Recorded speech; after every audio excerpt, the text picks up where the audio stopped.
SDG10, the Big Questions. Where did it begin? Inequalities often start when actions and policies discriminate against certain groups. Right. And those groups can be marginalized based on income, race, or even gender. Exactly. Marginalization can lead to people being excluded from social and economic opportunities. It's sad to think that for many, hard work doesn't break the cycle of poverty. I know. Like in South Africa, a platinum miner would have to work for 93 years to match a CEO's annual bonus. That really puts things into perspective. Inequality can harm not just individuals but entire communities. For sure. And the Gini coefficient is a key measure of income inequality. A score of 0 means perfect equality, while 1 means perfect inequality, right? Exactly. Between 1990 and 2010, income inequality actually increased by 11% globally. That's alarming. It really calls for action from governments and society as a whole. Definitely. Addressing these inequalities is crucial for long-term social and economic development. Why does this issue matter? Over 75% of the population in those developing countries live in societies with more unequal income distribution now. That's concerning. It seems like poverty reduction strategies need to address unique barriers for different vulnerable populations. Exactly. Policies that empower marginalized groups can significantly improve quality of life for everyone. And it's important to recognize that social protection has expanded globally, yet people with disabilities still face severe challenges.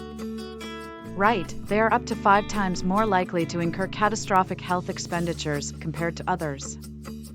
I think it's vital that governments protect the rights of vulnerable populations to support them effectively. Definitely. For instance, the Indian government recognized transgender people as a third gender in 2015, which was a significant step forward. That policy ensured quotas for jobs and education, helping to lift transgender individuals out of poverty.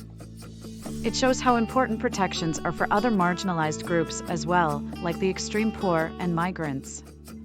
Yes, migrants often face human rights violations regardless of their citizenship status, which is alarming. When states support migrants with decent pay and working conditions, it creates a mutually beneficial relationship for everyone. Who and what are affected?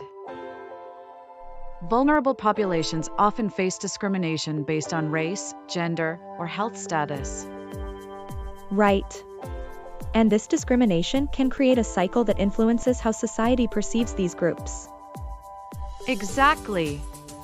Policies rooted in discrimination can marginalize individuals further, making it harder for them to participate in society. Did you know that marginalized groups often experience higher rates of poverty and unemployment? Yes, and those economic barriers can limit their access to education and healthcare, compounding the issue. It's crucial to understand that social and political support can make a difference for these populations. Definitely. Respecting their unique barriers and opportunities is key to addressing inequalities. And when marginalized groups are included in decision-making, it can lead to more equitable policies.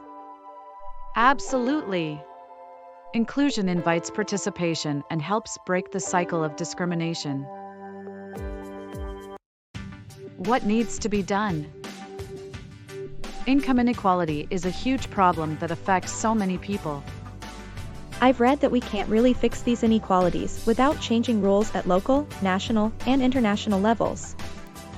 Right. Making trade easier for developing nations by reducing import tariffs could really help their economies. And supporting social welfare programs and economic development through aid can also make a significant difference. On a local level, raising minimum wage and increasing taxes on extreme wealth are crucial steps too. Exactly! Capping CEO pay and strengthening non-discriminatory hiring laws are also important measures. It's essential to support those who suffer from marginalization and inequality through solidarity efforts and welfare programs. For most citizens, there's actually a lot that can be done to combat poverty and inequality. Communicating support through activism, votes, and even time can help make a real difference. It's empowering to think that collective efforts can lead to significant change. Definitely. Awareness and action are key to tackling these issues effectively.